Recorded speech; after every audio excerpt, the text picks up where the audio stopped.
警方前晚搗破幾個涉嫌賭波集團，究竟非法賭波情況有幾嚴重？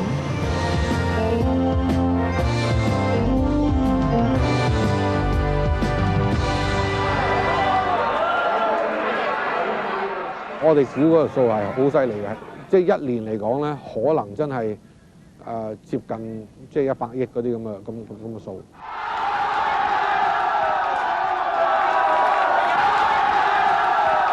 係咪有可能將佢合法化，係收一啲博彩稅咧？咁呢方面我哋會好小心睇嘅。我自己覺得係好危險嘅一個嘅傾向，即係將來會令到我哋嘅下一代咧，好細個咧就開始咧好中意賭博。根本上香港市民咧嗰時透過唔同途徑佢都要投注㗎嚇，所以咧你話佢反對啊，其實好多黑市去賭波嘅，係啊，我相信政府係冚唔晒。警方前晚大規模出動，搗破8個涉嫌賭波集團，涉及嘅賭注有成4000萬蚊。有人話而家賭波係僅次於賽馬嘅博彩活動，所唔同嘅就係賭波要透過外國嘅博彩公司或者係外圍投注。由於非法賭波涉及嘅注碼越嚟越大，近期有人倡議將賭波合法化，不過有關注團體同立法會議員就批評咁樣做只會助長賭風。咁到底呢一股賭風有幾嚴重？前年98年世界盃，可以話掀起咗賭波嘅熱潮，街頭巷尾都有人談論。估計世界盃賽事期間，全世界嘅總投注額達到4000億港元。睇波會投入感好多咯，同埋咧刺激好多咯嚇。咁即係通常你自己每場即係買幾多度？大約我會買500至1000蚊度啦。我都係賭過一次，但係嗰次都買得好大，買2000蚊。世界盃之後，唔少外國博彩公司睇準市場嚟香港招攬生意，利用法例嘅漏洞喺香港為顧客開設海外嘅投注戶口。一間以直布羅陀為總部嘅公司，專門賭歐洲嘅足球聯賽，並且為顧客提供免費嘅長途電話服務。我哋呢條電話線咧，就喺直布羅陀嗰邊申請過嚟香港嘅，就唔喺香港申請過去。咁有乜好處咧？咁變咗其實就變咗條電話線唔喺香港飛過，即係我哋唔喺香港接受投注咯。因為我哋香港人唔會接受投注嘅。點解又咁做咧？都係一啲法律上技巧。開設賭波戶口，咁只要將2萬蚊或者係8000蚊存入指定嘅銀行戶口就得。為咗吸引新嘅顧客開設戶口，呢間公司更加係提供咗折扣優惠。2萬蚊喺啱啱喺今個年今日舊年開嘅咧，就我哋公司咧會有玩嘅1萬蚊嘅 turnover 30日內裏面咧，公司會送翻2000蚊嘅投注贈券俾你哋嘅。即係等於嗰1萬蚊係可以叫做去到8折咁上下嘅。呢一間公司會向顧客提供各場比賽嘅盤口同埋賠率，而且有唔同形式嘅投注方法，例如係估波膽同埋過關。篤手指有冇過關玩？有冇10串1啊？有冇5串1、3串1、7串1？任你穿。咁我哋好關注呢一樣嘢，因為佢哋俾嗰個賭博服務咧，就喺香港嚟講屬於係不獲授權嘅賭博，係屬於非法賭博嚟嘅。咁依家我哋正同呢個律政司咧係商討緊草擬一條賭博條例修訂草案，目的咧就係堵塞呢方面嘅法律上嘅或者有啲灰色嘅條文，就係針對呢一類喺香港設立服務中心嘅外國賭博公司嘅。除咗外國博彩公司之外，更多人投注喺本地嘅非法外圍，原因就可以賒賬同埋投注方便，打個電話就得。賭波係玩嗰樣波㗎嘛，你認為呢隊波養得起佢嘅，就即係佢有時賽果啊幾正常嘅，真係高過你就贏嘅，咁你咪變咗好易中咯。阿輝相當熱衷非法嘅外圍賭波，3年前朋友教識佢點樣賭波，最初只係賭200-300蚊，後嚟愈賭愈大，試過4場賽事輸咗2萬幾蚊，即係佢2個月嘅人工。中意嗰2場波嘅，咁你每場落3000啊，咁你2場都輸咗已經6000，咁你半夜嗰場起碼都買8000啊，咁你輸咗咪萬幾噶啦，咁你第日又焗住買一場萬幾噶啦。你買下邊，佢又開上邊；買上邊，佢又開下邊。咁你變咗咧2日你又輸幾萬噶啦可以。阿輝話：而家直播嘅歐洲同英國球賽咁多，成日都有得賭，賭波搞到自己欠下10幾萬嘅債，8、9張信用卡都碌爆。即係一輸咗咧，你有個人係失控㗎，根本你唔會諗個後果咯。即係你唔會話諗咗輸咗呢8、9張卡啊，第二時點還啊？你只會諗當時，最緊要就係找數，係咁搏，第二時有啲咩還財啊，贏翻嚟啊，冚翻落去咁解啫。咁基本上再賭，繼續咁樣賭落去咧，結果都係一樣，都係冇晒㗎。近年非法嘅賭波活動越嚟越猖獗，有團體批評傳媒要負好大嘅責任。特別喺世界盃期間咧，有啲節目主持人咧根本就喺度大力咧喺呢個嘅講波嘅時候咧鼓吹緊嗰個賭博，跟住咧好多個報紙咧喺佢哋嗰個體育版裏邊咧有登埋一啲嘅賭波嘅盤口，咩上盤下盤啊，讓幾多球啊嗰啲嘅盤口，咁咧俾咗一啲嘅機會咧大眾咧吸收好多有關賭波嘅資訊。自從政府禁止煙草商贊助體育活動，足總每年喺呢方面嘅損失數以百萬計，而發展足運嘅經費可以話係捉襟見肘。足總認為可以考慮將賭波合法化，部分收益可以用嚟發展本港嘅足球運動。足球嘅發展其實我以前都講過話，冇錢就一定唔成功，有錢咧你都要搞得好先至能夠成功。但係而家冇咗呢個香煙嘅贊助之後，咁啊變咗我哋要揾一個新嘅一個贊助嘅渠道啊，嚟到揾到錢去發展足球啦。新加坡亦都喺舊年年初搞賭波合法化。喺2個月前，足總副主席伍健參觀過當地嘅運作模式，認為新加坡搞得相當成功。佢有個目標咧，就係話喺2010年咧，佢希望咧新加坡係打入去世界盃嘅決賽周。咁佢就係話全國嘅人民嘅意願嚟嘅。咁所以咧，佢哋咧就係上下齊心咧，由政府嘅部門咧作為一個即係領導咧，就要達到呢個目標。伍健話：新加坡賭波合法化之後，第一季嘅投注額高達2億新加坡元，即係9億3千幾萬港元。其中5%會用嚟做足運嘅發展，即係差唔多1年會用1000萬新加坡元左右，等於4600幾萬港元。點解一個咁傳統嘅社會，亦都係要去搞賭波合法化，而係似乎有一個唔錯嘅效果？咁所以我哋就即係想睇睇係可唔可以參考或者借鏡佢哋做咗嘅嘢咧，嚟到發展足運。任何運動一滲入咗賭博嘅元素嘅時間咧，佢體育精神已經係蕩然無存。黎增慶係足球發燒友，踢咗30幾年波，仲出錢出力搞波。佢唔贊成賭波合法化。如果賭波合法化嘅話咧，球員個比賽嘅精神啊，可能唔集中啦，亦都可能佢哋會受賄啊，令到佢打假波啦，甚至乎英國賭波合法化啦，你時有所聞就係嗰啲球員打假波。有人反對，亦都有人贊成，認為有利足球運動嘅發展，而且賭波合法化可以打擊一啲非法外圍嘅活動。呢樣嘢係存在咗㗎啦，你唔將佢合法化，正統嚟抽佢啲水咧，咁咪俾外圍做晒嘅啫嘛。你受得馬賽馬，點解唔受得波咧？我都唔明白。係咪話賭馬可以就一刀切就話乜嘢都可以開嚟賭咧？舊年11月中，立法會對賭波合法化亦都掀起一場辯論。大嶼山開賭場可以研究，但千禧賽馬培養少年賭徒更係深謀遠慮。而家連合法賭波都可能係考慮之列。賭波合法化係一個非黑即白，係不是一個非黑即白嘅問題。目前社會對呢個問題正在存在不同嘅意見，我哋需要多作討論，唔應該倉促下定論。為咗迎合賭波潮流，體育版已經變質為賭波版，對學生嘅影響極壞。喺耳濡目染之下，學生亦都紛紛加入賭波嘅行列，將健康嘅足球活動變成另一種賭博。賭波風氣已經蔓延到校園。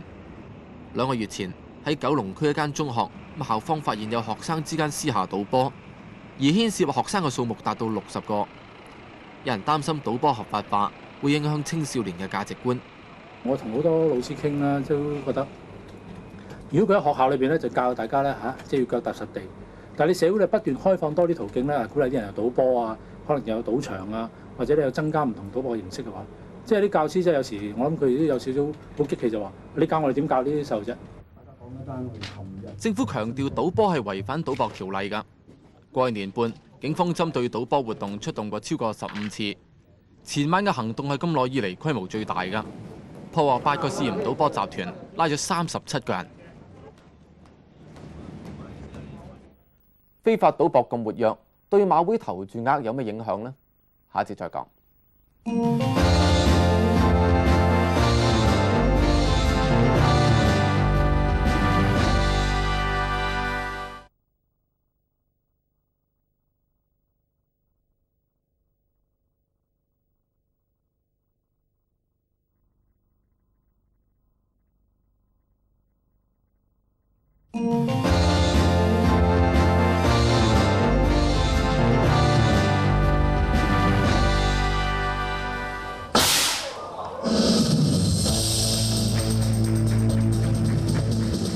馬會絕對冇話要助長呢個青少年，因為呢個唔係賭博。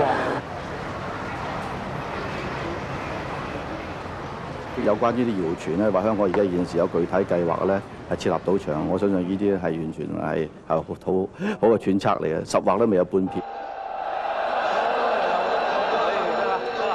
我哋睇唔到社會有一個好大嘅呼聲咧，係要求開放多啲嘅賭博途徑，譬如賭波啊，或者開賭場。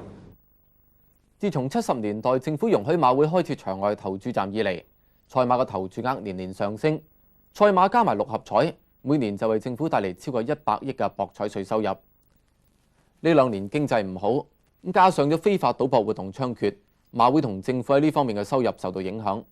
有人建議進一步開放賭禁，政府就話會審慎研究。咁開放賭禁係咪符合整體社會利益呢？近年馬會嘅投注額下跌。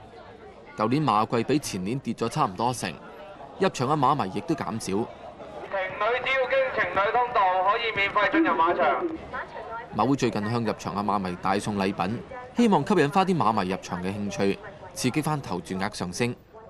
作為一個娛樂消閒嘅機構咧，我哋係要同其他嘅同類嘅機構。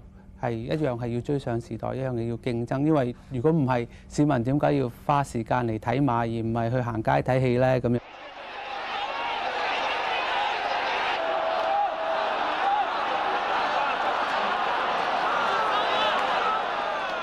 近期馬會舉辦多項國際矚目嘅賽事，致力提高香港喺世界賽馬嘅地位。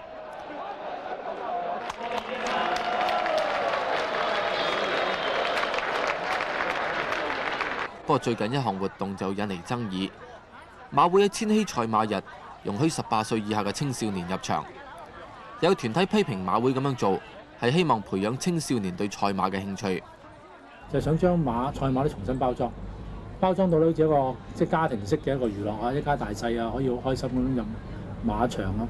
我哋覺得呢樣嘢好危險，因為咧特別對啲細路仔咧係好危險，即係佢由細個咧對賽馬咧冇咗個戒心。覺得好似一個去睇波啊，一啲體育活動咁樣樣啊，但係好明顯喺香港賭馬咧係一個徹頭徹尾嘅賭博行動嚟嘅。呢種咁嘅有人嘅講法咧，就絕對唔啱嘅。其實我可以好清晰咁樣講係唔啱嘅。馬會強調容許18歲以下嘅青少年入馬場，同埋售賣千禧慈善馬標，只係純粹慶祝千禧年嘅紀念活動。為咗隆重其事，馬會特別搞咗2個彩排活動，最後一次吸引咗2000人參加。咁係帶嚟當係運動咁睇咯，即係睇下啲馬即係點樣，即係跑動嘅姿態啊咁樣。即係而家我哋咁正面話俾佢聽，其實係一個運動啊，同埋呢個係平時都見嘅。例如你6合彩，佢應該都好多時幾歲大都已經識落，係嘛？但係唔會話喂，你入去買啦或者乜嘢。6號1號啊！哎呦！即係俾佢見識下點樣香港馬照跑啊！70年代，政府為咗打擊日益猖獗嘅非法賭博活動，開辦6合彩同埋容許馬會開設場外投注站。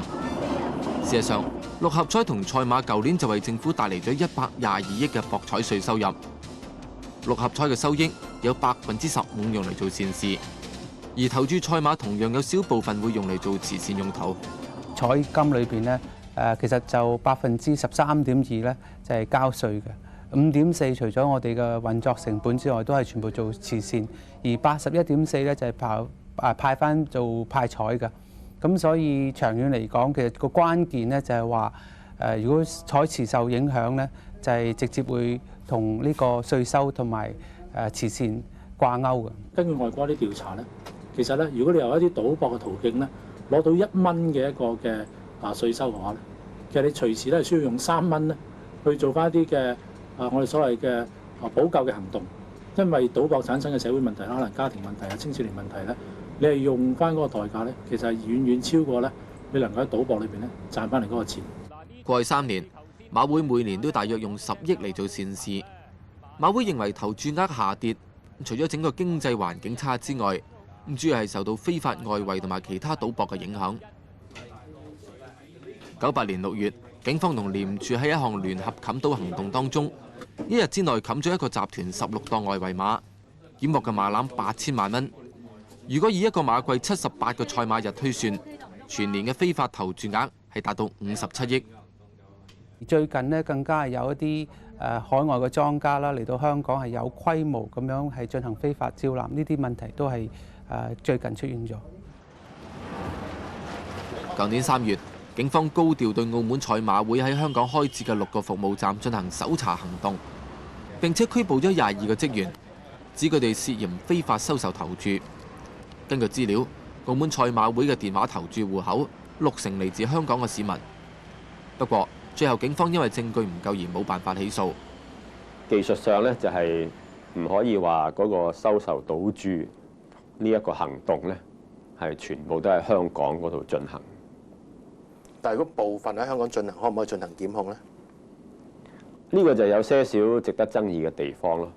盧志偉話：政府修訂緊現行嘅賭博條例，預料年中可以完成，希望可以有效打擊外國博彩公司喺香港進行嘅活動。喺修訂之後咧，我相信就呢啲外國嘅賭博公司，如果喺香港開服務中心啊、開鋪頭啊咁咧，係方便市民落注啊，或者開戶口啊，或者係存錢落呢啲賭博嘅戶口咧，咁都應該係唔得㗎啦，應該係好明顯咁樣咧係非法㗎啦。最近有團體做咗一個有關賭博嘅調查，訪問咗2000幾人，9成認為目前嘅賭博途徑已經足夠，唔需要再開放賭禁。佢哋好關注究竟擴大嘅賭博活動或者呢個賭博風氣會唔會影響青少年？第二就係對嗰個社會個整體嘅風氣同埋個治安會唔會影響？調查又指出，市民憂慮開放更多賭博渠道，只會越嚟越多人沉迷賭博。咁尤其是佢話，即係個包裝幾好嘅，即係你賭錢輸咗咪當做善事咯。咁個人好似輸咗，算啦咪。即係自我，即係有個安慰阿 Q 精神咁。其實輸咗，如果長期賭嘅話咧，真係輸好多錢。你如果話個月6、7千嘅，我諗可能2、3千已經即係鋪咗草皮，咁自己嘅生活水平咧已經降低咗。今年40歲嘅 John， 過去係一個標準嘅馬迷，因為賭馬欠下10幾萬蚊嘅賭債，迫於無奈，唯有愈賭愈大，希望一鋪翻本。你咩就咁多債，你要逐個還咧，可能即係自己想象咧要10幾年先還到，咁自己又唔想咁辛苦，咁不如咧就試下再搏下一鋪咁樣，又咁方便，星期3又有，星期6又有，咁即係非常方便咁。以往沉迷賭馬，阿 John 話同家人同朋友嘅關係都差，自己又要日以繼夜咁樣翻工嚟賺錢賭馬，身體越嚟越差。後嚟受到宗教嘅影響，戒咗賭馬嘅習慣。人際關係先改善到。其實我爛賭嗰段時間咧，我屋企咧，即係我就基本上冇俾錢屋企嘅。咁同埋屋企有啲即係電器啊、電視機啊，即係雪花都好犀利，都差唔多壞啦，都即係唔得閒換，即係啲錢攞嚟賭啊嘛。咁我後尾咧就識得原來我屋企原來咧咁多嘢都需要我去即係關心嘅。咁第一次出糧咧，我記得就分期付款就買一個。即係29寸嘅電視機，咁心裏面好開心。咁究竟開放賭禁對社會帶嚟幾大嘅衝擊呢？香港喺呢方面並冇做過研究，政府就話會審慎研究賭波合法化嘅問題。喺現階段嚟講咧，政府係無意將賭波合法化嘅。咁我哋就一定都要正視呢個問題㗎啦。我哋唔可以將呢個問題係視若無睹。講亞特蘭大市啦，美國咁咧，佢未開放賭禁之前咧，佢喺罪案率咧排第50嘅啫喺全國。但係咧幾年之間咧，就已經跳升到全國嘅犯罪率咧第1。科技發達，賭博形式日新月異，有人更加喺網上賭博。基本上佢好多嘢㗎，籃球、足球、拳擊、高爾夫球啦，甚至乎佢嗰啲奧斯卡金像獎嗰啲提名啊，邊個攞獎啊，佢都有得玩。2年前，阿傑開始玩網上賭博，試過一日玩5-6個鐘頭。玩輪盤啊、廿一點嗰啲咧，你會沉埋落去㗎，因為你輸咗你又想贏翻，輸咗想贏翻，而且每次落注係會越嚟越大㗎。最近澳洲發表有關賭博嘅研究報告，當地有接近30萬人沉迷網上賭博，帶嚟好多社會問題。澳洲政府正考慮禁止有關嘅活動，香港政府又可以點做呢？就睇下依家喺香港社會上咧，呢個問題係嗰個嚴重性係去到邊度，同埋喺可見嘅將來咧，嗰個嚴重性係去到邊度，我哋係會研究呢樣嘢。近期先後有政府官員到外國嘅賭場考察，加上有關方面又積極研究賭波合法化，認為可以刺激本港嘅經濟，同埋增加稅收。但有團體就擔心開放賭禁只會害多於利。我哋希望咧，政府真係扮演佢聲稱嗰個嘅中立嘅角色啦。以後任何有呢啲關於擴大賭博行為嘅一啲嘅活動咧，必須經過充分嘅諮詢、研究，然後先去做。合法化咧就無疑會將政府嘅博彩稅收咧係有所增加嘅。咁我哋睇呢個收益之餘咧，亦都要睇下反面，即係睇下成個社會嚟講要付出啲咩代價。為咗香港實踐土港。